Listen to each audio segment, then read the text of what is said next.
Okay, fingers crossed. This one works. Oh my Lord, technology. Oh my goodness, technology. Killing me. Killing me, killing me. Let's see. Hopefully some people will start seeing me here. Please say hi if you're seeing this. Because, now some people are coming on. Okay, can you guys say hi in the comments? Or talk to me in the comments? That's better. That's better. Oh my goodness. Okay, when I was doing it to my Deborah Dirksen, which I wanted to do, it blocked me for some reason. That was sweating. I was sweating. That took like 14 minutes for me to figure out. God, I hate technology so much. That's not a way to start the new year. Hi, everyone. Good, you can see me, you can hear me. Now I'm starting to see people. I was blathering on for 2 minutes in the other video by myself.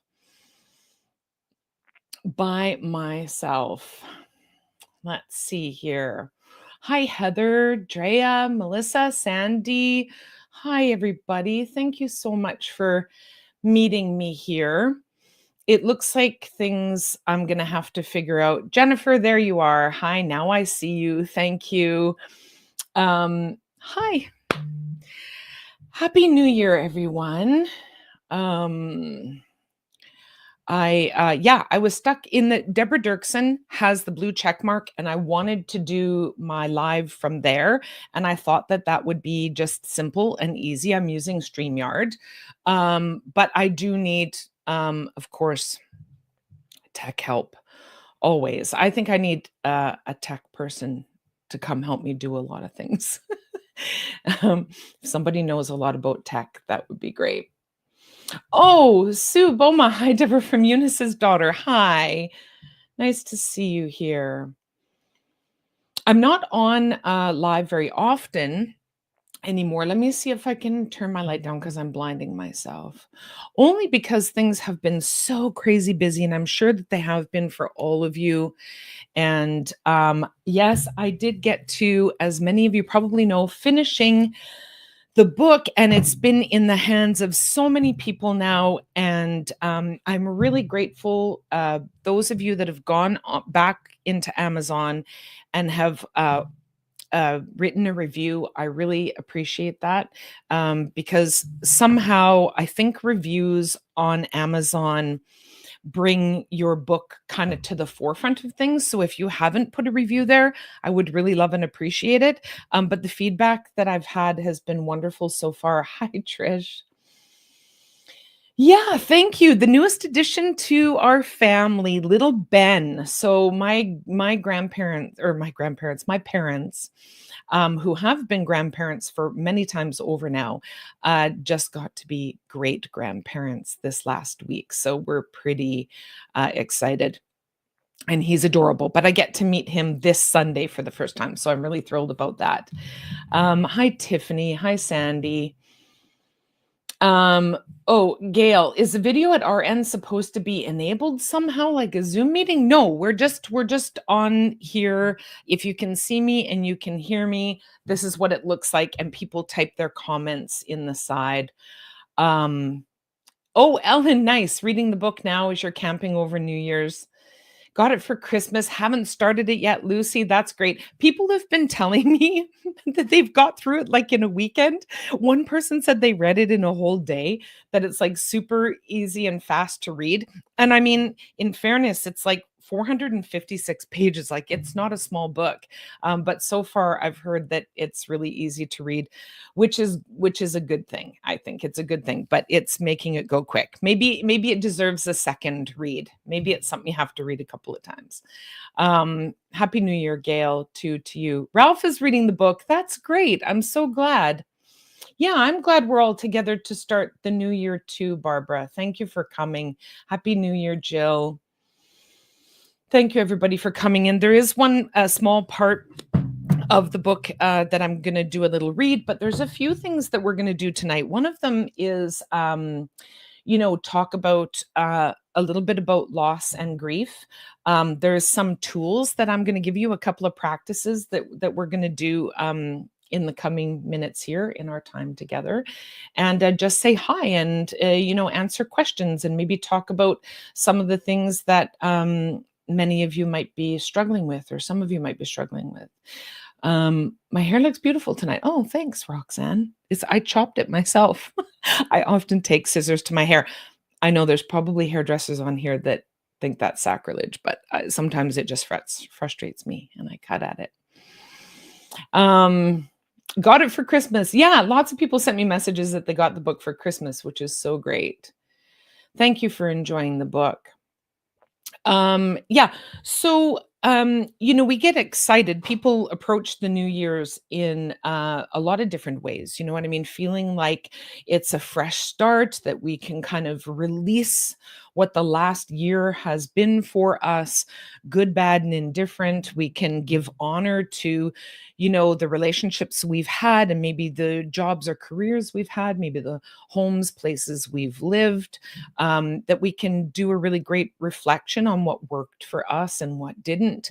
But oftentimes, this push into a new year can have people kind of feeling panicky, that maybe if a loved one died last year, 2024, or in 2023, sometimes starting a new year can feel like we're leaving them behind. Does anybody here? Jennifer says she does that to her hair too. Does anybody here feel that way? Like that as they move into a new year and might be happy about changes and leaving another year behind.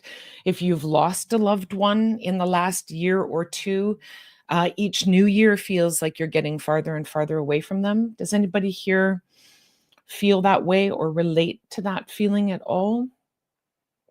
Gail says yes. Oh, I like that, Caleb. Happy New Year. Here's to a gentle and prosperous 2025 for all of us. So Lucy says yes. Oh, DZ says yes, her dad, September 29th. Yes, yes. I know. And it can sometimes be hard, when we get excited for things like Thanksgiving or Christmas, the holidays coming up, and then we move into the new year.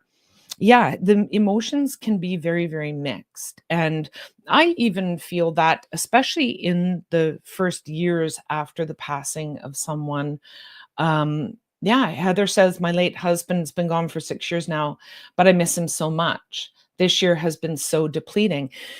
Heather, you speak something that is so important for so many people. People think that losing a loved one, the days, the weeks, the months go by, and then we move into the years. Okay, now my husband, my father, my wife, my mother, my sister, my brother has been gone for 2 years or has been gone for 3 years. Surely I shouldn't still be grieving the way that I am.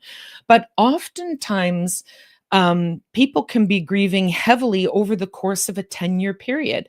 And if some people have very complicated grief, it can go on and on for a long period of time. Yeah, Lucy lost her mom this year, right? Angie, no, it's still too painful. And I think, yeah, Kelly, it'll be 10 years this year. My mom's been gone. It makes me sad that it will be 10 years. The further you get away from the time, the greater the loss feels. Absolutely. And I just don't think that it gets shared enough, that that pain still lingers, that loss still lingers. And I don't think that people are always just, their life is consumed by that, but often a great deal of our feelings can be caught up in it, especially when we come to significant times. Like I said, the holidays and Christmas, or whatever it is that you celebrate through the, winter months, fall months, winter months, and then into a new year can often feel like another step away from our loved ones. And usually that first year is shock. People have a hard time conceptualizing that, but oftentimes it takes a whole year to kind of come out of shock that we've suffered this loss. And then we move into year two, and now we have a significant time of missing the person. So often in year 2, people really start to feel the longing and the missing of the person, because not only do we have remembrance just of that person, now we have a whole year of remembering missing them. And so sometimes that grief and that sadness can embed itself even deeper, and unfortunately is true in year 3 as well. And like some people have expressed here, that can go on for a period of time. Oh, Trish, this was the first year my son felt excited about Christmas since my mom has passed. So true. Julie says, I'm sorry that it's hard around the holidays. Yeah, it is for a lot of people. But you know what I think makes it easier is if we can talk about the fact that it's hard. If people can open up and say, my brother died, 6 years ago, but I still miss him so deeply when it comes up to Christmas that, we don't have to keep, an artificial kind of face on about the fact that we're still in mourning and in feelings of loss. One of the things that I hope, though, um, that the aspect of mediumship, in an experience of mediumship, can bring to us is that, well, we're most definitely, all of us, going to be missing the physical, tangible look in their eyes, the sound of their voice, just how they participated in relationship to us, that they're not gone. And so when we have a session of mediumship where our loved ones really wonderfully demonstrate their presence, and I'm going to give you an example that happened last year, but I was just talking about it the other day. I was sitting with a client and her mom was communicating, and the mother showed me her picture and this candle, but the candle was purple, and the daughter, moved and looked around her room and said, no, there's no purple candle. And I said to the mother in my mind, well, I know you're showing me a purple candle, can you show me where this purple candle is? And so the mother showed me these cabinets below this bureau or this television, and she said, down to the left where the candles are. And so the daughter went and she looked underneath this cabinet, and sure enough, there was a basket of candles to the bottom left. And in there was one purple candle. And she just had tears when she came back to the screen and said, Deborah, I completely forgot. This was the last object I took from my mother's house when I cleaned it out, was this purple candle. And so when things like that happen, through the process of mediumship, it lets us know that our loved ones are still very present and still very much a part of our lives. So when we come up to the holidays, they want us to still participate in the kinds of celebrations that we always have. They want us to participate in, the birthdays and the ways that we, maybe some of the rituals that we have, do you know what I mean, in celebrating holidays. And so when we come up to the new year, and this was my thought tonight, is that when we come up to the new year and we feel like maybe we're leaving them behind, maybe we can stop and pause together and take a few breaths tonight. And so I want to do that right after this, is that we'll all just kind of sit back and close our eyes and bring our family with their new view and their beautiful energy and spirit along with us into this year. And I wonder if that might shift a little bit of how we feel. Yes, we're still going to miss them. And yes, we're still going to have the longing of them. But no, it isn't true that we're leaving them behind. They're coming along with us. So I thought maybe what we would do is spend a few moments just in what it would feel like to bring their energy along with us over this threshold from 2024 into 2025, and see what that does for how we feel about our separation from them. So, good evening, Deb and everyone. Happy New Year. I'm really struggling with my recent loss. Any chance there's something coming through for me tonight? So we'll see what happens later on. But yeah, let's do that together if everybody is game. Lots of people sharing their stuff on here. So let's do that. Pause with me for a moment and let's just close our eyes and just take a few breaths to relax your body. And you're with me here and everyone else just for a moment, and no one can see you. You're perfectly safe. And just close your eyes and take a few breaths that just let the stress go from your body. And in your mind, reach out to your loved ones, saying something like, "Thank you for being here with us all tonight. Thank you for being here with me. I love you and I miss you."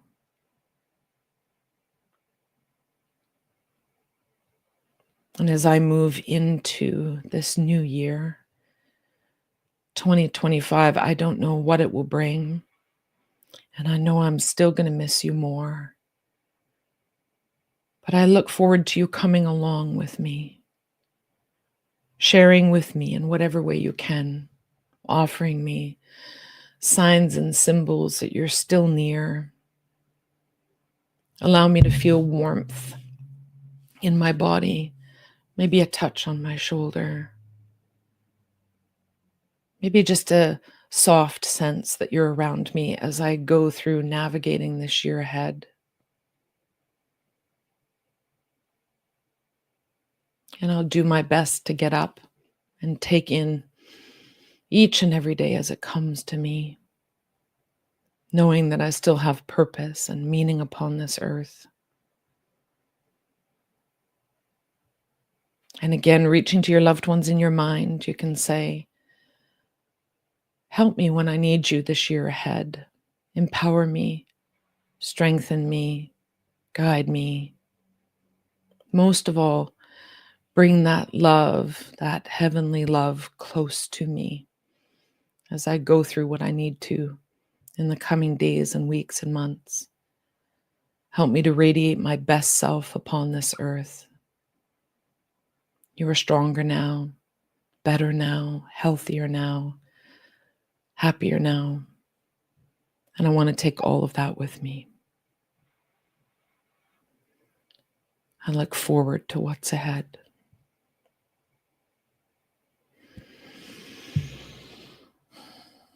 So you may have used different words there. You can repeat that yourself in whatever way feels right for you. Susie has tears and happy, loving memories. Yeah. How did that feel for some of you to take that moment to invite your loved ones forward into the year? Yvonne says she's late to the party, but so glad she made it on. You've been unpacking so much this holiday season. Yeah, for sure. We do. And sometimes what we're going through is really ineffable, right? It's very hard to describe. It's happening in our heart and our bodies. Andrea felt peaceful. Mhm. Did anybody else feel like there was a tangible sense of bringing their loved ones forward with them into the new year? Christine says it all feels like too much, even with inviting them in. Christine, some moments are absolutely like that. If anybody else here feels like Christine does, Christine Hook says it all feels like too much, even with inviting them in. Does anybody else feel like that too? Hmm. You know what? This might be a good time to add these in, Christine. I think um, this might be an important time for it. Sandy said that was so nice to say it aloud. When I usually just say it in my head, it makes it more real. Yeah. Trish says it's so overwhelming at times, but then there are days that it feels so empty too.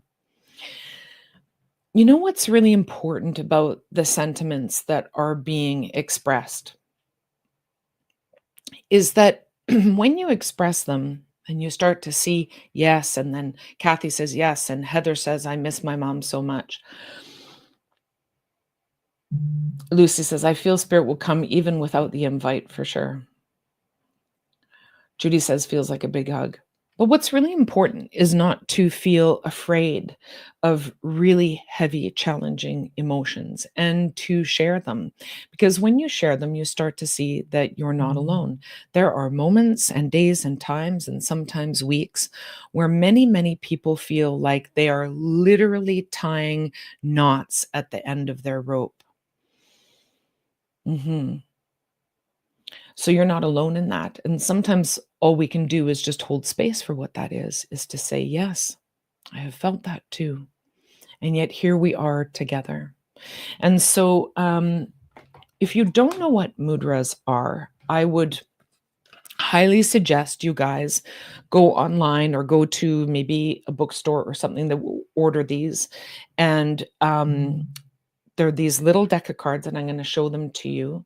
They're called mudras for mind, body, and spirit.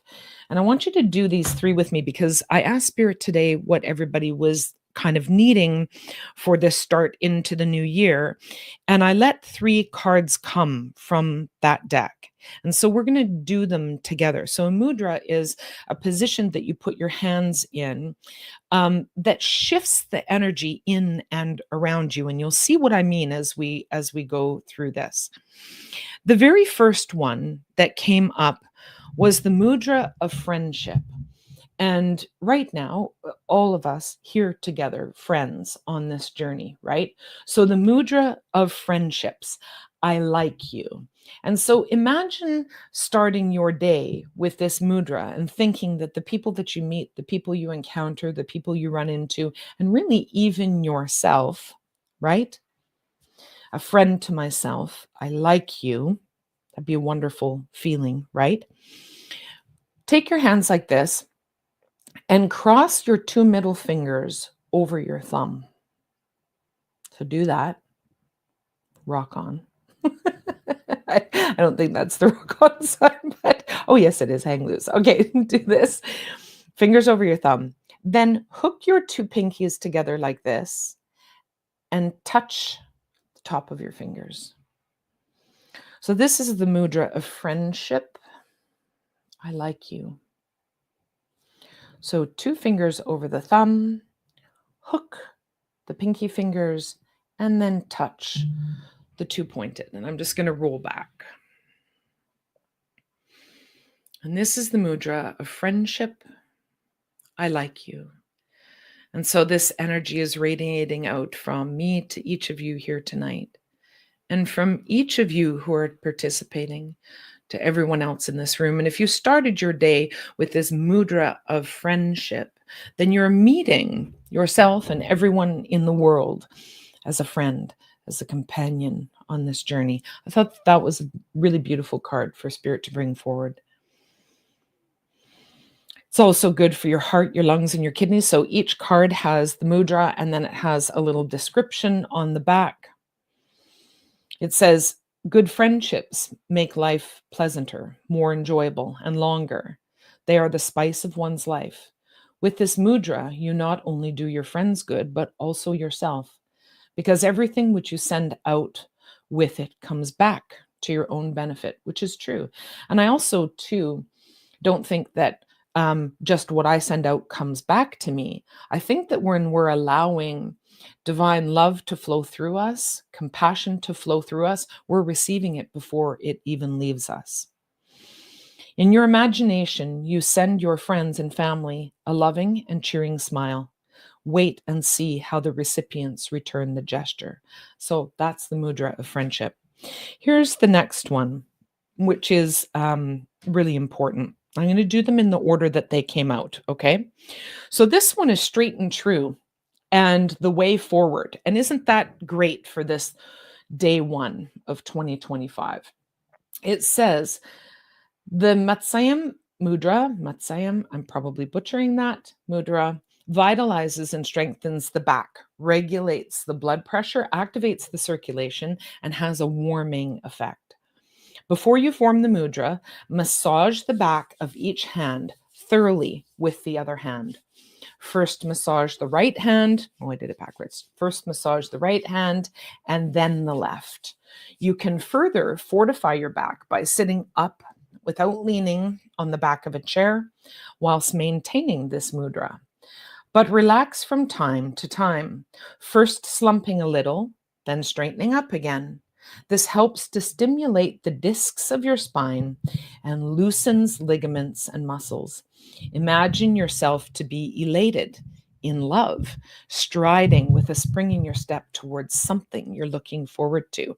Okay, so rubbing the backs of the hands and then placing your left hand over your right hand. So we're just going to put them out in front of us like that. And then slouch a little bit and straighten up. This is straight and true, the way forward. Straight and true, the way forward. And I don't know about you, but as I'm in this position, it's almost like this clarity came all around my mind, almost like a cooling all around my head. I like to pay attention to all the body sensations that I get when I'm doing mudras, how the energy of my body moves. So there you go. That's straight and true, this way forward. Okay, the last one, which was given to us, is self-esteem. I am true to myself. Now, it says, I am a child of the universe, and this gives me the right to receive love and respect, to be successful and contented. I treat myself accordingly, making demands upon myself and indulging my needs with a good sense of balance. I stand up for myself if need be. If need be, I am my own support and advocate. I love myself even when I have not earned love, for then my need is greatest. Nobody is perfect, and my weakness and faults are like doors which open up into new worlds as soon as I have discarded that part of them which is negative and a hindrance. Look out with your mind's eye upon a wild and colorful landscape. Each plant and each animal has its value and makes its contribution to the health and harmony of the whole community. I am valuable and good, just as I am. I make my contribution to the benefit of all. And isn't that important to hear, even just that writing before we do the mudra, that even, and I wrote about that when I wrote this morning's writing about love, that pure love and perfect love is available to us all the time. And even when we're frail or failing or less than our best selves, we are still inherently valuable, beautiful beings. And we have incredible meaning and purpose upon the earth. It can be hard when those dragons of low self-worth raise their ugly heads again. So this is self-esteem. We're crossing over these two fingers like this. Those two are going over, and we're keeping the pinky and the forefinger and the thumb together like that. Okay? So this is self-esteem. I am true to myself. So your hands look like this. I am true to myself.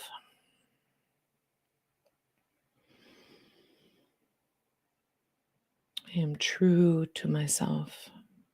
And I can feel my heartbeat in this one. My heart is beating harder with this one. Self-esteem, good and loud. So I am true to myself, straight and true. And here we are united tonight in friendship. 3 great ones. I'll post them on the Facebook page after. How was that for you guys? Yvonne says, never afraid, just happy to share. So true. Just as you did the friend mudra, 2 of my dear friends popped on. Lucy, it was a calling, Lucy. That's so great. So in case you want a screenshot, there it is again. But I will try to remember to post after This is Gertrude Hiroshi's mudras for body, mind, and spirit. And there's tons of them, literally tons of them. Look at that. Every day you could pull a new card, right? That is the mudra of effortlessness, right? Look at that. Take it easy. So, oftentimes in my classes, we'll use these mudras and feel them out. Oh, I don't want to mix those up. Feel them out. Yeah. So, how was that? Yeah, right, Drea? You may just have to try some. Buy. Yeah, buy some. Good call. That was awesome. Thank you. Always seem to hear what I need. Yeah, I find that, when we ask spirit, right, we often do get responses from the environment around us about what's necessary and needed at this time. And, buying yourself oracle decks is a really wonderful way to have a dialogue with spirit as well, not just your loved ones, but the divine, your higher self, right? It's all powerful relationship building for going forward. It's really interesting that understanding anger was another card that came for tonight. And understanding anger is really powerful because most of us avoid anger but experience it often. And anger is often, most of you already know this, that really anger is a secondary emotion, right? That fear and sadness and frustration are really what lie below the experience of anger. So maybe if that's new to you, or maybe if you're struggling with things that you're angry about, just maybe entering into this year, every time you feel the quality of anger in you, maybe a secondary thought could come along because you might be on a rant of, I'm so angry about da da da da da, even if it's angry with yourself or circumstances that you're in, that maybe you can pause and say, if I'm angry, then where am I afraid? What am I frightened of? Then what is the sadness that is in me? Or how am I frustrated? Right? So oftentimes it's very hard to be able to sit with such deep pain, deep sorrow. But if we avoid deep pain and deep sorrow, then often we end up displaying anger or experiencing anger related to the environment around us. Sometimes we turn that anger even inward on ourselves, right? And it can be very hard to be in the experience of profound sadness because the society doesn't really like to hold space for sadness very much, does it? It's okay for a short period of time for somebody to support you in being sad, but people seem to tire of that easily, don't they? And most often because those people are avoiding a sense of profound sadness in themselves, right? Who likes to go there? It's not comfortable, but sometimes we're forced into a place where we can't avoid it because the pain of our life has just become too great, right? So, two things. One, if we become angry or we're feeling the quality of anger, where am I frightened or where am I deeply sad? And then two, when we're witnessing it in another, to go past someone's anger and say, it seems like you're expressing a lot of anger. Is there something you're frightened about? Is there something that you're sad about? And most often, it will reach the heart of that person to say, yes, I'm angry because I'm feeling this sadness, because I am feeling this fear, right? So we can question it in ourselves, but we can also encourage others to question it. And then we can stop demanding that people are sad only for a short period of time and be able to consistently hold space for that sadness. Now, a lot of people talk about people that are energy vampires or drain their energy by constantly being negative. We're talking about something very, very different here. Because as somebody who is labeled as an energy vampire is usually somebody who is always complaining but isn't doing any work to make any changes. That's a very different kind of nature. And I would never call someone an energy vampire, but you know the term that is passed around a lot. So that person too is always also suffering. But grief and loss and sadness, and not just about death, but the death of a relationship, the letting go of a job or a career, the letting go of a home that was sacred or comfortable. There's all kinds of ways that people suffer loss in this world. Even sometimes a loss of a sense of self identity can be profoundly earth shattering, right? Veronica says, I know too many people like that, unfortunately. Yeah, and Veronica, oftentimes those people are just lost within themselves, right? They're starving for energy that they can't see lives and exists within them. So empathy and compassion, really all the way around, is so important. This so funny. I have this little deck of cards that came the other day, and what was the box? Soul Truth. And just at this moment when we were talking about that, I had this impulse to kind of split the deck. And the card that came up was, from whom can I release my judgment right now? Right? Judgment closes our heart to truth and separates us from love. It binds us to our fears and holds us in shame. On whom are you placing judgment right now? Is it someone in your life? Is it yourself?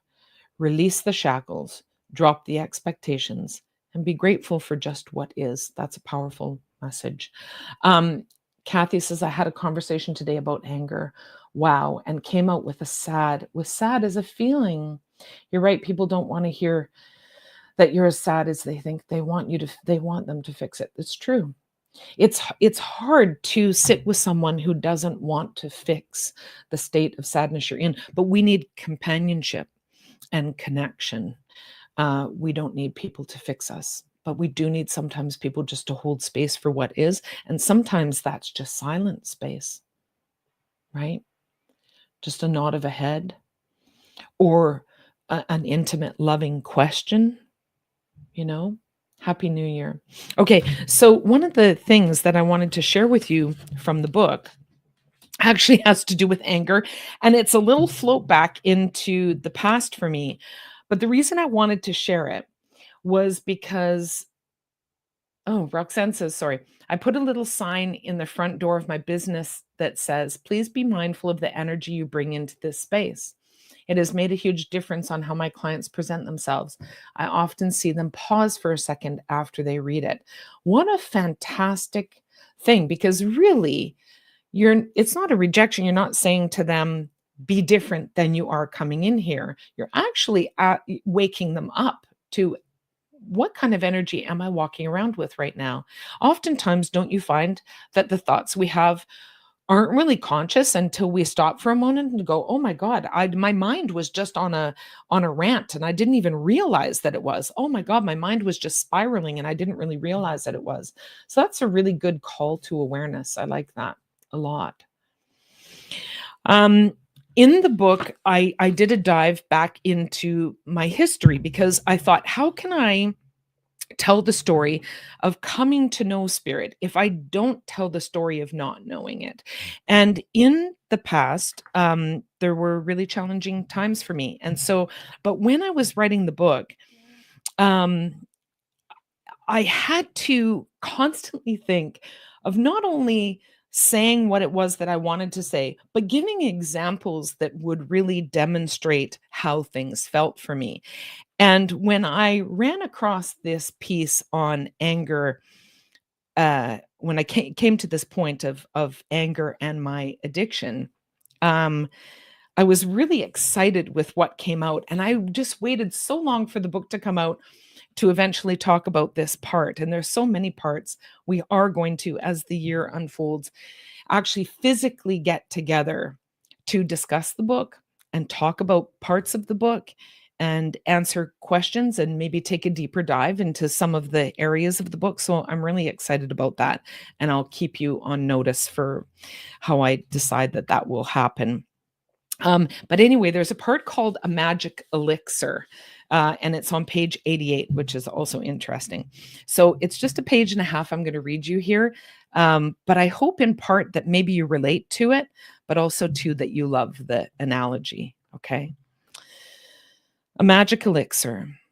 I entered grade 9 and was now in high school. At 14 and 15, things were shifting in me. A part of my personality was developing that would separate me from the family even further. Anger was rising in me. The old narrative of me being too much and too sensitive remained unchanged. But now a seething hot volcano of rage was starting to erupt. Sadly, my brother and sister were the usual targets. My anger sometimes escalated into seemingly uncontrollable fury. A few times I lashed out physically. It could be a slammed door, irrational screaming, or once even a painful slap on my sister's back right between her shoulder blades. I felt sick to my stomach when later she lifted her pajama top and I saw the red welt in the clear shape of my hand. Over several of the childhood years, my brother proudly displayed the model cars and trucks he had painstakingly glued together and painted on top of his dresser. In an emotional flare up, I angrily swiped them off with my arm. I cannot recall the catalyst for my anger, but as several of his models crashed to the floor and shattered, I can remember the look of pain on his face. With each of these actions, shame was taking a deeper seat in my chest. There was no way to process what was happening with me. So I quickly adopted an attitude of who gives a flying fuck. I built up an emotional wall to block myself off from the raw vulnerability of that pain that I was both feeling and now causing. These were extremes that had never been the experience or behavior of anyone else in our home, and it was now starting to be a real problem. I was never beaten or hit at home. The odd time my mother would get angry and threaten me with a wooden spoon, but it was the early 80s, which parent didn't. I can never remember a time that she actually followed through and struck me. Anger and violence were simply not a part of my home life. I, however, seemed to be always bleeding emotion and never felt like I was settled in my skin. I clearly remember a time I was full of such deep self hatred, I kept imploring myself to somehow find an off switch. I felt tortured by feeling so much. How could I shut down or shut off and just be normal? I simply had no solution to the problem I felt was me. Not until that first drink of booze in that first year of high school. Have you ever seen one of those videos online where the young military man has been away and the camera shows him walking onto the front lawn back home? That's the moment when the family dog in the house, when the family in the house opens the door and his golden lab can't run fast enough to get to him. The dog's whole body is wagging while he runs and jumps into his person's arms, squealing and whimpering with joy. His human is now home, and the reunion makes all the pain and longing end. My first drink felt like that long awaited reunion with love. All at once, I felt at home in my body, connected and free from my nagging, endless deep longing. Amazingly, on top of that, I felt attractive, tough, and finally in control of myself. This magic solution was an illusion. Of course, and thankfully, it was short lived. Going to extremes just seemed to be in my nature. Without better outlets, desensitizing myself in this way had disastrous results. Where I at first felt I was starved, where I, sorry, where at first I felt I was saved by my petrifying, got stuck there. Where at first Where I first felt I was saved by petrifying my formerly heightened senses, successfully freezing them in time, I soon began to experience an amplification of every pain I had ever felt. The magic elixir had turned on me. Over the course of a few short years, that happy golden lab was now a rabid, ferocious dog, running towards the stranger I had become to myself. At the age of 18, before I was even legal to visit a bar, it was over. That's it. So I liked the part about the dog. I screwed up the reading in that last part, but I really liked the part about the dog turning. It was such a great visual. And it, writing the book was so unbelievably painful and so incredibly challenging, but highlighted so many wonderful parts of life and emotion and circumstance and loss and growth. And it all really was enlightening for me too. So there, that piece on anger and the card that we got for tonight, where did it go? Oh, there it is. Understanding anger. The solution that many of us find to that state of anger is often destructive, right? So anger is incredibly uncomfortable. And so lots of people turn to lots of different substances or behaviors to try to avoid that very thing, that very pain that lies below the anger. And ultimately, at some point, it turns on us, right? Doesn't have to be alcohol. It can be food. It can be relationships. It can be denial of all kinds. But the bottom line is that people suffer and that oftentimes we suffer in silence. So maybe enough of that. Maybe that as we go forward into this year, we're more honest with ourselves and we're more honest with each other and we share in a deeper way. And maybe we find friendships and circles that provide the kind of space that we can share openly and safely. Amanda says, congratulations on being aware enough at 18 to stop. Yeah, there's a whole bunch of the story to that. It wasn't exactly awareness that got me there. It was profound insanity, but story for another day. Thank you for that, though. I am very grateful that it stopped at that point. But there was a long road ahead. So yeah, so I wanted to read a bit of that book. I wanted to give you these mudras going forward into tonight.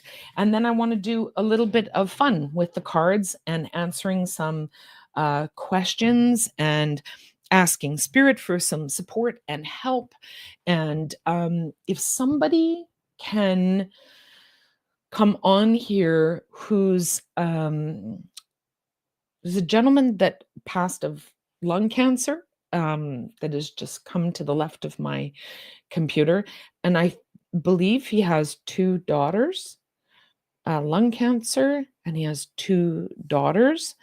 Does anybody here understand a gentleman who had passed of lung cancer and has two daughters, maybe a son too, or you the son? Two daughters. Yeah, if you understand, gentleman with two daughters and lung cancer, Coralie, your dad passed. He had lung cancer, Coralie? And are there two girls in the family? And can you also, Coralie, if you can, I'm going to put you up there. You have a sister. Okay. And so you and the sister, Kat does as well. Okay. So there's a few people, dad with two. Okay. Does any of those dads have the J name? And also to have a sister with him in spirit. So there's a J name and then also to a sister with him in spirit.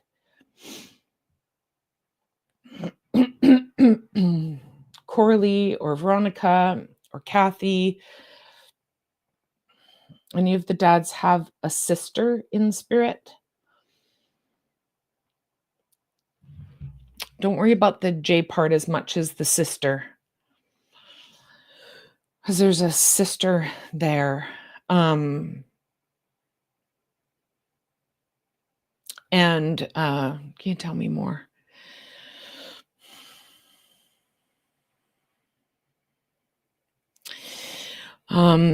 And the lung cancer thing was a longer Coralie, yeah, okay, Coralie. Coralie, I think that it's your dad. It just because when you said no before, it just rolled off my shoulders, and then this gentleman was like, "Yes, my sister." So there's something really important about his sister being with him. He has 2 daughters, but his sister is with him. Coralie, can you answer, is there, M-A-R M-A-R like a Marge or Margaret in his side, Coralie, in your dad's side of the family?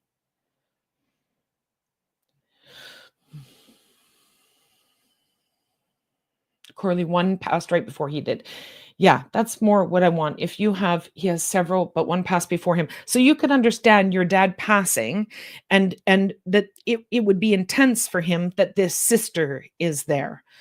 So if she died just before him, then I could understand that. Do you understand though, Corley, I think it's M-A with G in it. That's what I think.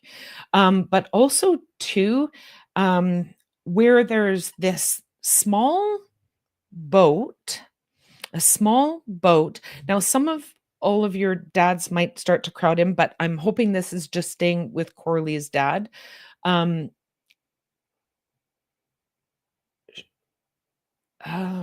oh, he has 16 siblings. Um, Well, I know there's an M-A-R, I think it's Margaret, there's a Margaret there, and what's really hard about online is oftentimes, especially because they can't hear your voices, and other people will be messaging. So if you understand any of what I'm saying, I'm just gonna talk and then take what comes to you, what you understand as applying to you. So I'm just gonna do that right now. I know there's a J male name because somebody keeps highlighting the J. It's like Joe, John, Jonathan. It's J-O, but also too, there is Marge or Margaret there. Um, there's an Alzheimer's or dementia connection because I can feel the crowding of gray in my brain and a lot of heavy weighted activity in there. But it feels like that's the mother, but I still think that that's connected to the J and the, Margaret name. Then also too, there's this gentleman that has the lung cancer that says he's with his sister, and this is really important to him that he's with his sister, but he's the one that has 2 daughters, and his 2 daughters are everything to him. I know that, they're everything to him. He also has grandchildren too. He also has grandchildren too underneath these daughters. And there's also, I think there's like 8 people in here. Somebody is highlighting a more recent Saskatchewan, Manitoba link to the family. Does somebody understand the Saskatchewan, Kelly? Somebody understand the Saskatchewan Manitoba link? Corley, do you understand that? Kelly Burns, my dad is John with a mom named Margaret. Is it your dad's mom that's Margaret?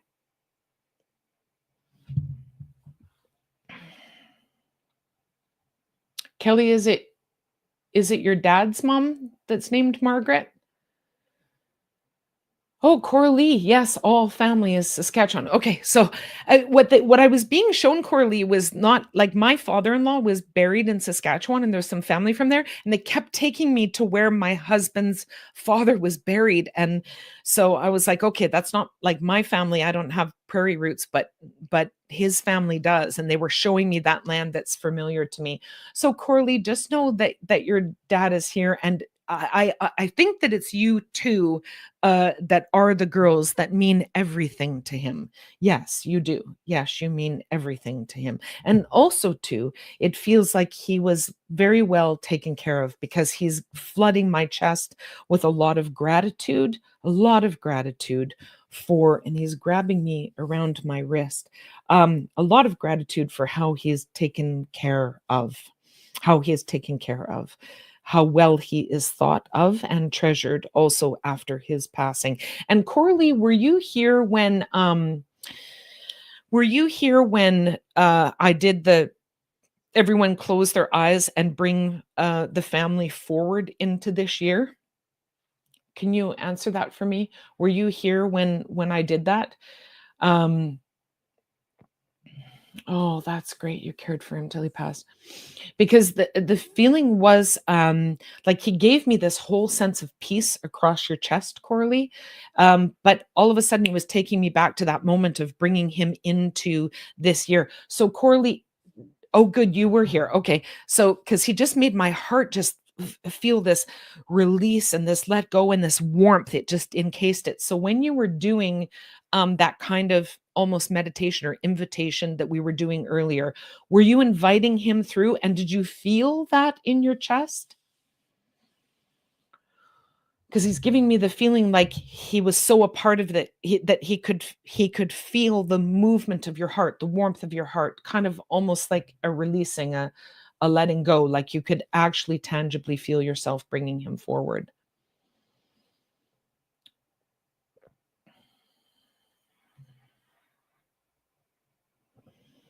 Oh, good. That's good, Corley. That's so great. Okay, I'll let you go from the screen up there. Um, but that's so good. I just tell you physically, I could feel it. He just made the warmth of my heart just flood open, and then he snapped my mind back to when we were doing the invitation in, and he was like, this is the feeling that he was providing at that time. Oh, you were holding his watch? That's why he was grabbing my wrist. That's why he was grabbing my wrist, Coralie. Very good. Very good. Yeah, very good, Coralie. That's great. I was like, all of a sudden, this man was grabbing my wrist like this, and I'm like, what the heck is that? Oh, that's so good. Okay, that's wonderful.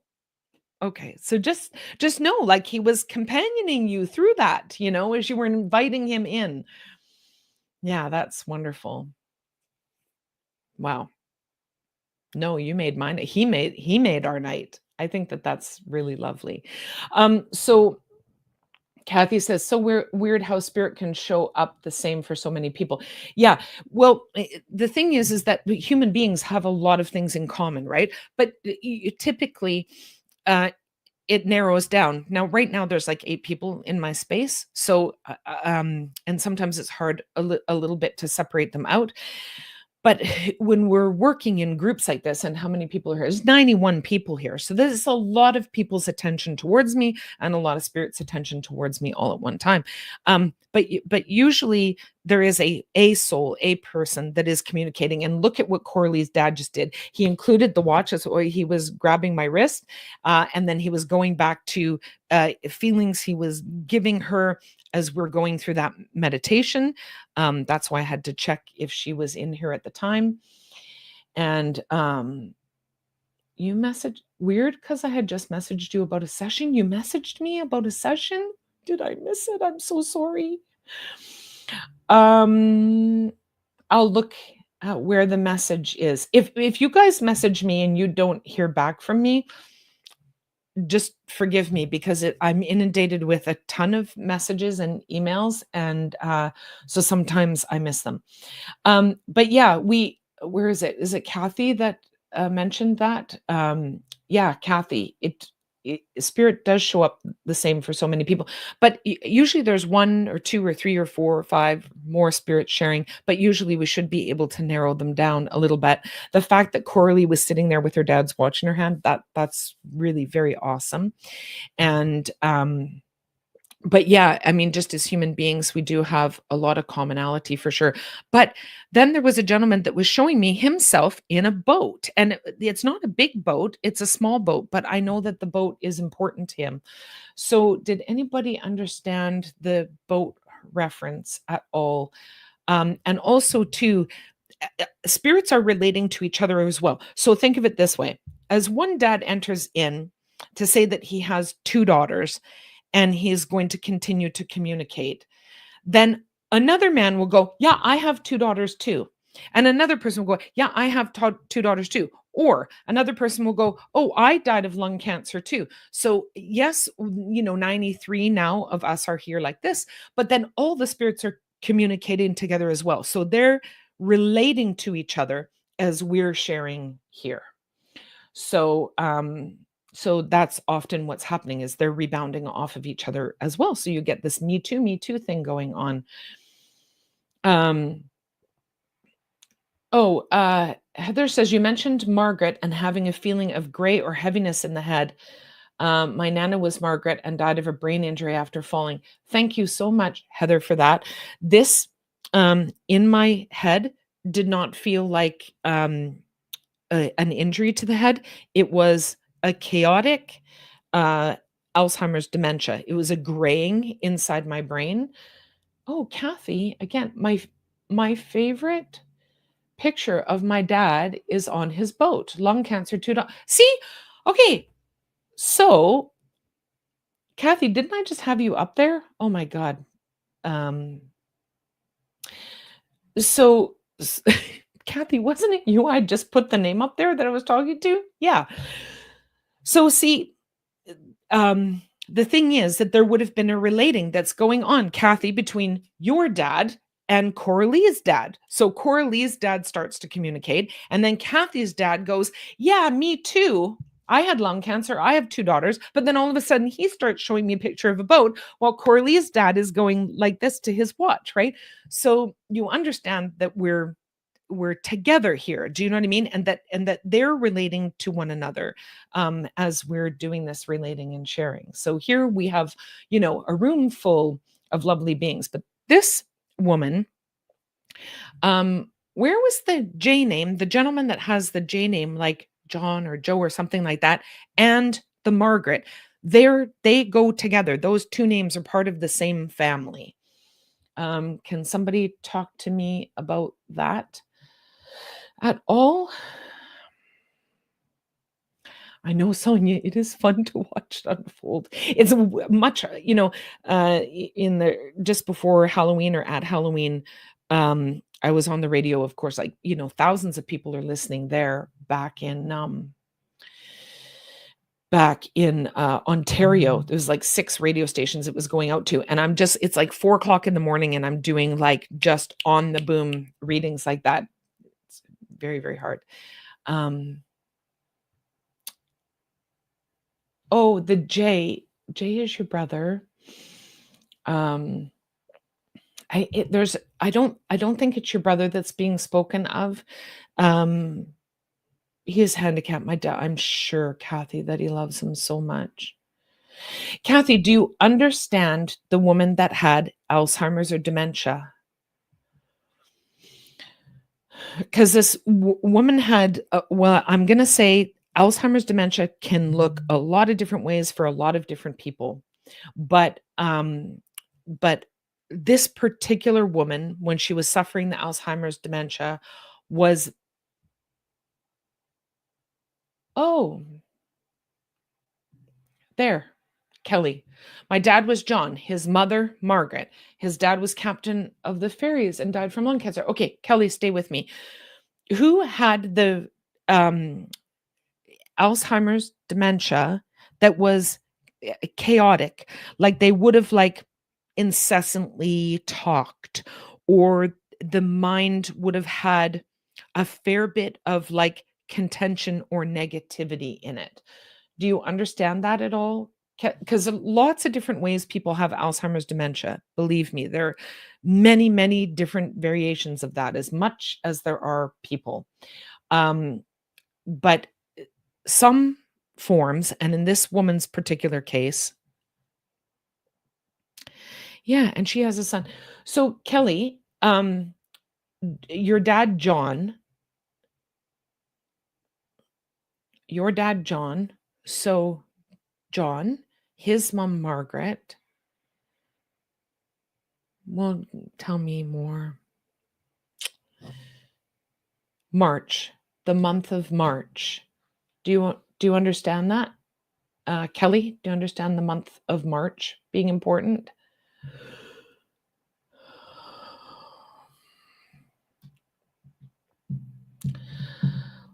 Lucy, your mom had that kind of oh yeah, there you go, Kelly. My great aunt had Alzheimer's on my mom's side. Okay, good. Do you understand March, Kelly?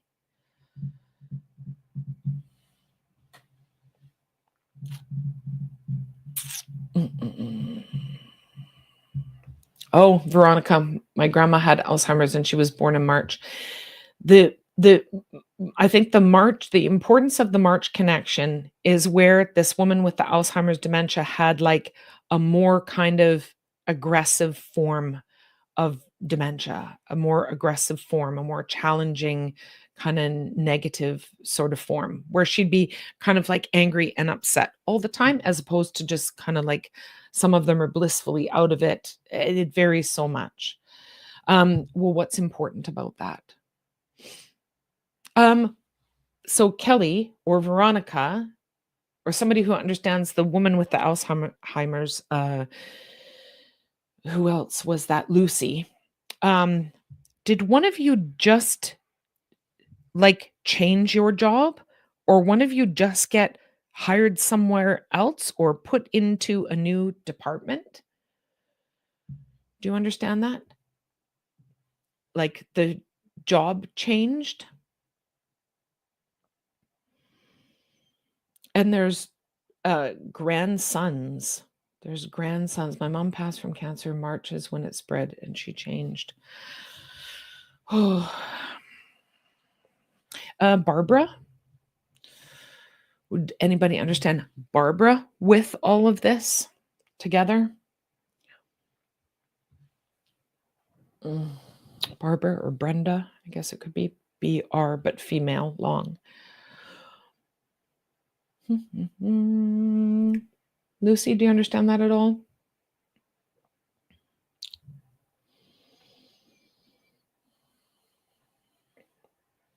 Oh, you've taken on more roles at work?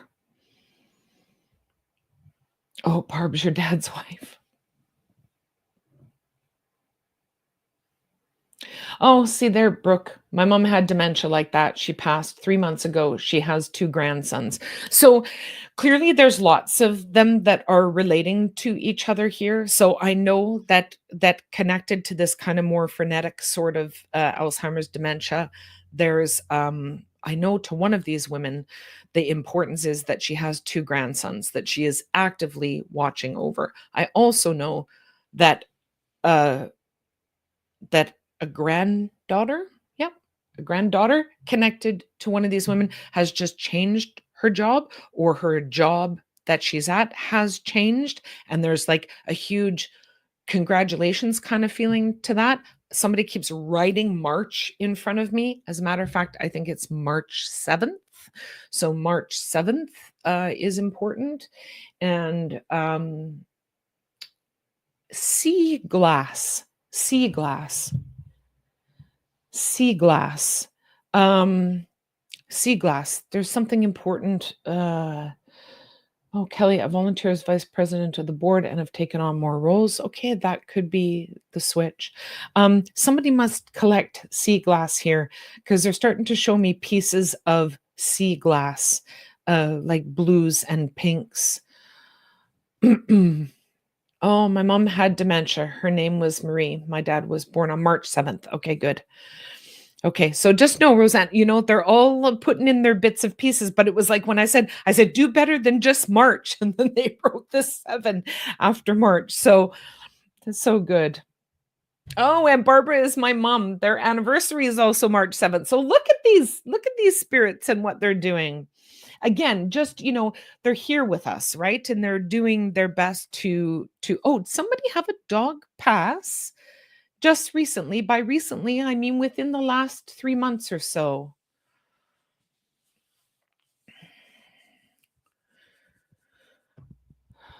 Too much sea glass. My daughter changed roles. She's a granddaughter. I collect sea glass. Too much sea glass. I collect sea glass. My dad has passed a grandson who was born in March. Wow, look how they're aligning this. Wow, very wild. Okay. Mhm. Penny, there are always people watching over us. Always. We're never separated. That's the thing. Oh, April, my second soul doggo died 6 months ago. Tracy, yes, yeah, my dog passed away. I felt like it was about 3 months. That was the feeling for me.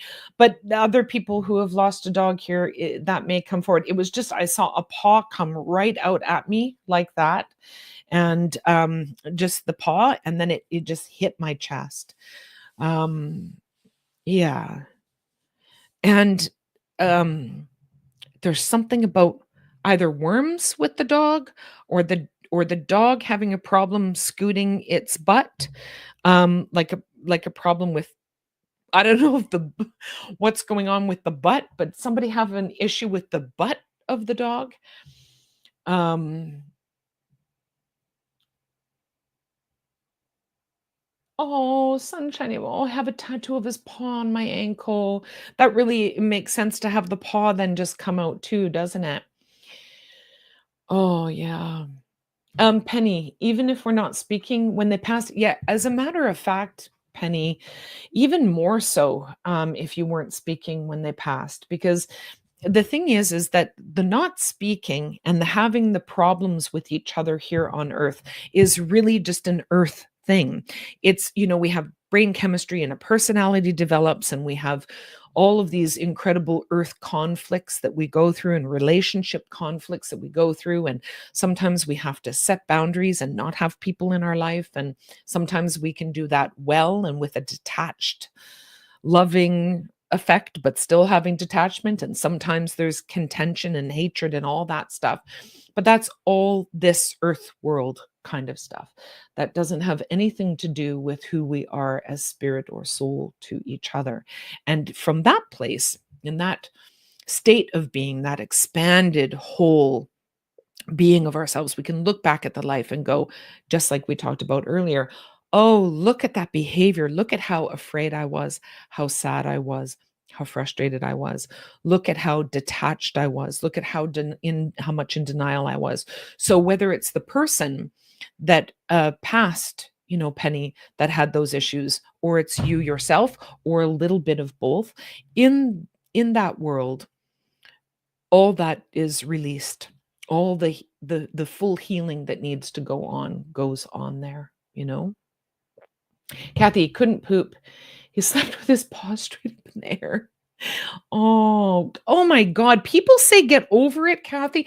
Who in their right mind would tell somebody to get over a loss like that? That is so unkind. That is so unkind. From a fearful heart. From a fearful heart. Her rescue boot scoots and has tummy issues from Mexico and could have worms. Oh, yeah. Yeah, all of a sudden I just saw this dog scooting its butt across. Mm. Yeah, so many people don't understand unless you've had dogs. We've had dogs my whole life. Cats, animals are a really big deal. Our love is so easy there with them, and we pour so much of our love into them, and we care for them so deeply, and we receive that unconditional love from them, and they bring so much joy and memory. Half of my phone is full of pictures of the animals and the joy and happiness that they've brought us since the children were young. Losing them is very, very painful and can last a long time. Yeah, Kathy, I'm sorry that that happened to you, that you were told to get over it. No, you're going to be in it when you're in it. and free from it in the moments that you are, but you're just going to hold the connection. And our animals communicate too. That's the thing. Love is love. It doesn't come in a form and a shape. Love is love.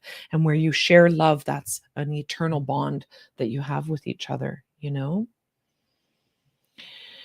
Yeah, I'm sorry. I'm sure you miss him, Penny.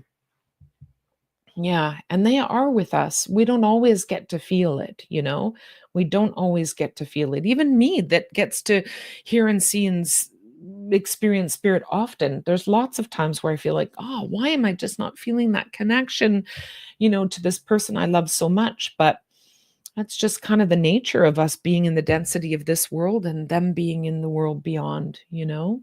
Somebody asked a question earlier about miscarriage, I think. I saw just the word go by, but because so many messages come up, I miss it sometimes. I think I just don't want to get the question wrong. Did anybody notice it or anybody see it? Oh, there it is, Brianne. Brianna. Hi, Brianna. When you have a miscarriage, does that baby's soul go to be with loved ones that have passed away? Yeah, it's an interesting topic for sure. And I have my experience with it, Brianna. So, the thing is that a child that is not manifest upon the earth is just not meant to come at this time.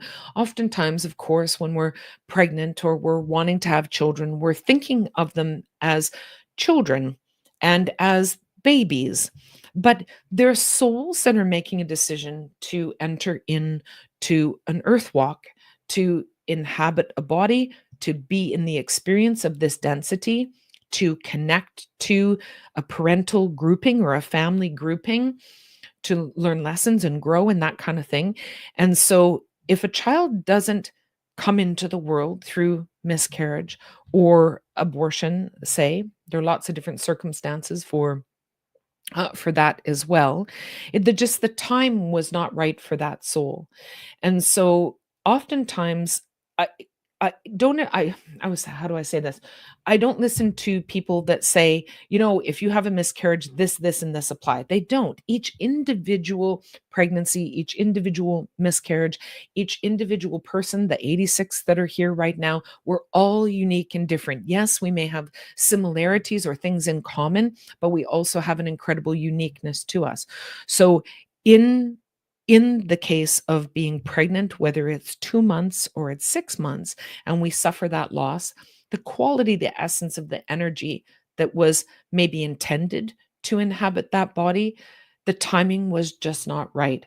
And so, yes, are they immersed into the world of spirit? Are your loved ones that have already gone on, the ancestors before you, are they still connected to those people? Yes, absolutely. Are they still connected to your eternal self? There's lots of times where I've sat with a client and all of a sudden a grandmother's come forward holding a baby in the arms, and my client was only pregnant for, say, 3 weeks. But the essence and the energy of that individual soul or spirit or essence or energy is still a part of the mother and father, is still a part of the intention of coming into this world. But the timing just was not right. And I think that it's a big deal to incarnate on this earth. I think it's entirely intentional and purposeful. And I think that each one of us chose to come here and walk in the flow of this path, come what may, and learn and grow along the way. I think we knew what we were doing when we decided to do it. So we just have to trust that the souls that come to earth, that choose us to be mother and father, know what they're doing. They're making a very intelligent choice. They know that we're going to provide the conditions for them that are important. Then, of course, we have all our own emotions about it, right? What we're wanting in our life, especially if we're wanting to feel a sense of motherhood or wanting to feel a sense of fatherhood. Those are really important emotions for a human being. But there's two sides to this, right? There's a soul that's deciding to have an incarnation, and then there's parents that are willing to be the ones that allow or provide a space for them here. It's important stuff. It's unique stuff, you know? But that love is always with us. Sometimes I have felt that there are pregnancies that don't have a soul attached, that there was a form growing, and that the mother's life or the father's life needed to take a detour. So the pregnancy was more about shifting the lives that are being lived than a soul actually intending to come and take part. There's been a few times where I've experienced that expression. But I think it's so much greater than we can even put words to. So, if the desire is to be a mother, there are lots of ways to be a mother by naturally giving birth. But, I have two sons that I didn't naturally give birth to, and they are every bit my sons. I have a daughter I did give birth to, and my three children are my three children, and I feel that to the core of my being.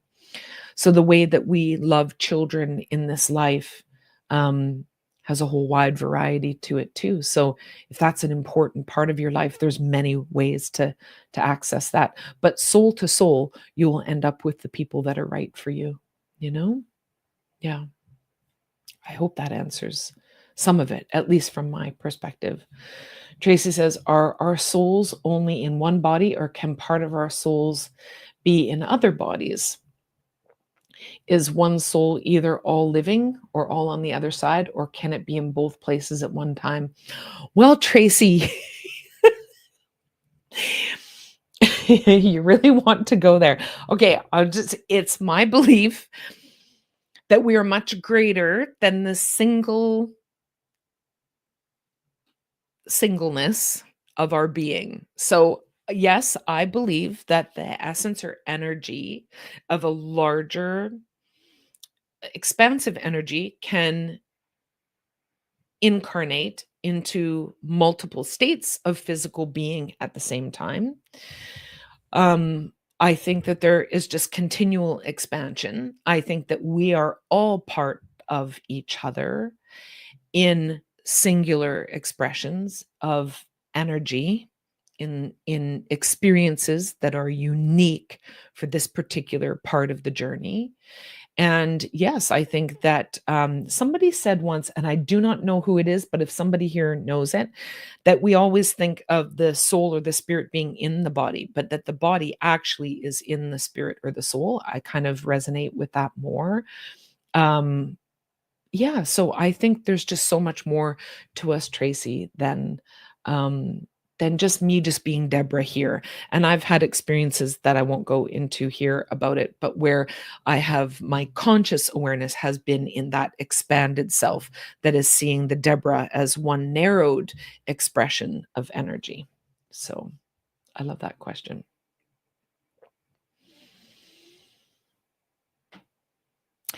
Um, oh, I love that. Tanya says, I sense friends and family around all the time, especially my great grandmother. I love that you have a great grandmother that you feel that with. And again, just kind of going back to Tracy's question there, or Tracy's comment really there, because I think, Tracy, it sounds like, you have that expanded awareness already. I often think, Tanya, that parts of, great grandmother, great great grandmother, or other members of extended family, some of them that we resonate or vibe with so much more in our being, even if we never met them. Like, you might have met your great grandmother, but some people might not meet those people. And yet, there's incredible throwbacks to who we are. Family members might say, "Oh my God, you remind me exactly of Auntie May." Do you know what I mean? Auntie May died 20 years before you were born. I think that sometimes there is a shared expression that goes beyond just as individual beings, that part of that experience of Auntie May is also bringing itself to the table through the one that is now maybe just named Tanya, you know? So it's curious to me. All of it is really curious to me. And it's all worth your own personal exploration, right? I think that that's really important. I think you can read all the books you want and you can listen to all the people that are involved in spiritual experiences that you want, but I think the thing that will most resonate with you is your own experience. So anytime that you can turn yourself towards meditation, or you can turn yourself towards learning how you see, sense, and feel energy, because I think that mediumship is happening to all of us all the time.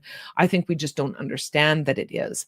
And by mediumship, I mean that communication between worlds, right? That our loved ones are influencing our thought mind, and maybe how our feelings suddenly shift, and maybe those images that are going through our mind. Why was I all of a sudden thinking of that? And we think that our thoughts are our own thoughts, but really our thoughts are influenced by the love of spirit. So, getting your own experience in what energy feels like to you. Like in this morning's post, I was talking about the quality of love, and so, like, let's just do that now. So no matter what state you're in, this essence of divine love, this perfect love, is available to us all the time. And by perfect love, I mean the love that is without condition. And that no matter who you are or what you've done, the presence of this peaceful, all encompassing love, this compassionate love, is available to us all the time. And so I believe that that love is what vibrates between and within every cell of our body, but that it's also in the air that we breathe. And so if you right now just allowed yourself to become aware of the vibration or the essence of this perfect love, feel it around behind your back, through your neck, over your shoulders, moving in through your breath, expanding your heart, making the top of your head tingle, almost as if you can feel the energy dancing around you. Any time that you're struggling or your mind is caught up in challenge, you can pause and breathe. Just believe. Sometimes we have to believe in order to see, right? Sometimes we're not going to see in order to believe. Sometimes we have to believe in order to see.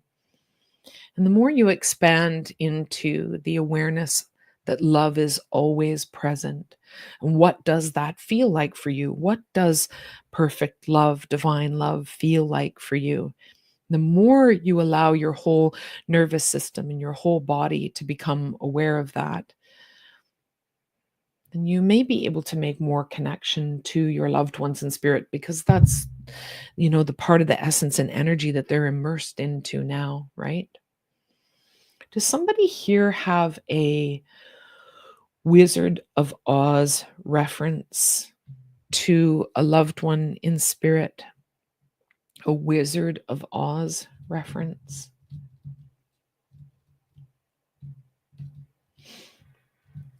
Thank you, Denise. I hope you have a great year ahead. Anybody here have a Wizard of Oz reference to a loved one in spirit? Jennifer, what is it? Can you tell us?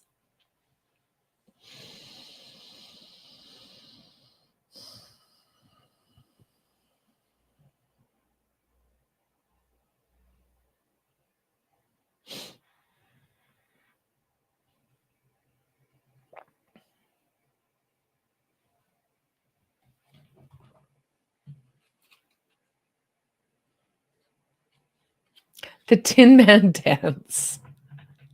That's great. The Tin Man dance. That's awesome.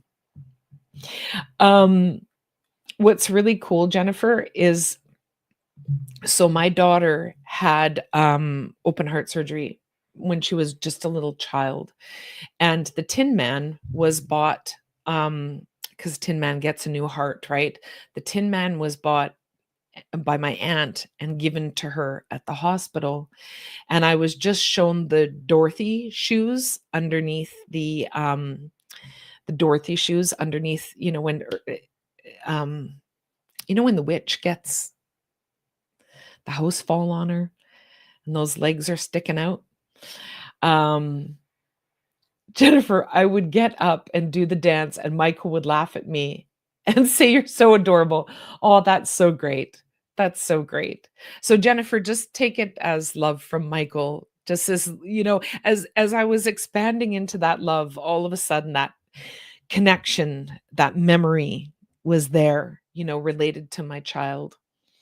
And it's the Tin Man we had for her getting a new heart. So just know that with that reference to the Wizard of Oz, he could get us there, Jennifer. I wonder if there's been a memory of that recently for you, or if somehow that's come up recently for you, Jennifer. And I love that he thought you were adorable. I think he still does. I'm going to leave you all with two. Okay. Oh, I like that one. Huh. Okay.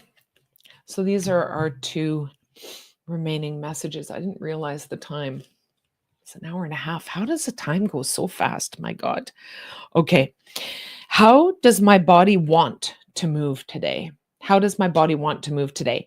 And isn't that kind of funny that that card comes on the heels of Jennifer's beautiful Michael bringing up the Tin Man and the Tin Man dance? So maybe when we all shut off our computers, we get up and do the Tin Man dance, or let our body move in the way that it wants to move. So how does my body want to move today? And it's funny because into I think it was November. Yeah, it was November. I was thinking, geez, in order to sort of add more exercise, maybe I'll just dance really crazy in my house. So I think I might take that up as part of this new journey. Now, the last card that comes for us is the word truthfulness. Truthfulness. And it's funny because I've had conversations about this recently. Truth is the bedrock of integrity on which we build all our other virtues. It is an ongoing commitment to live by what is real, authentic, and true for us. We make realistic decisions. We do not lie, cheat, or deceive. We tell the truth kindly. Our words and actions are trustworthy. Our promise is our bond. We do not allow others to have undue influence on our perceptions. We investigate the truth with our own eyes. I mean, I just said that, right? Explore yourself. Truth tells us that we are not here to live another's dream or to be all things to all people. We live by our own true nature. And I have to say that's one of the biggest things for me is not the places that we get ourselves into trouble in life, but deceit and dishonesty is a really hard one to navigate. I think that our relationships are strong when they're founded in truth telling, not of the others, but of our own, to be able to say where we're struggling and not hide it, to be able to say what our challenges are or what our pains are without sweeping it under the rug or being deceptive. And part of that is what we talked about earlier, that to recognize behind anger is fear and sadness. And so the more real and true we can get with ourselves, then the more real and true we can be with each other, right? Yeah, I needed to hear that or be, reminded yet again of it, Heather, tonight. So I hope all of you have a really great year ahead. I'll try to do more lives. I'd like to do another animal energy night live, which I think I'll probably do in the coming weeks. And because I have a lot of fun with those, they pump me up, give me a lot of energy. And yeah, I will come here more often. Now that the book's done, we've got lots to talk about in it. And if any of you have bought it and have read it already and wouldn't mind going back to Amazon to give a review, I would really appreciate that because I think that it helps there. And I can't wait to do a deeper dive into talking about the contents of it with you all. So, thank you for being here with me. Thank you for starting this year off together like this.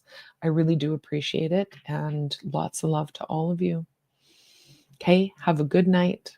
Really good night. Thank you. Happy New Year.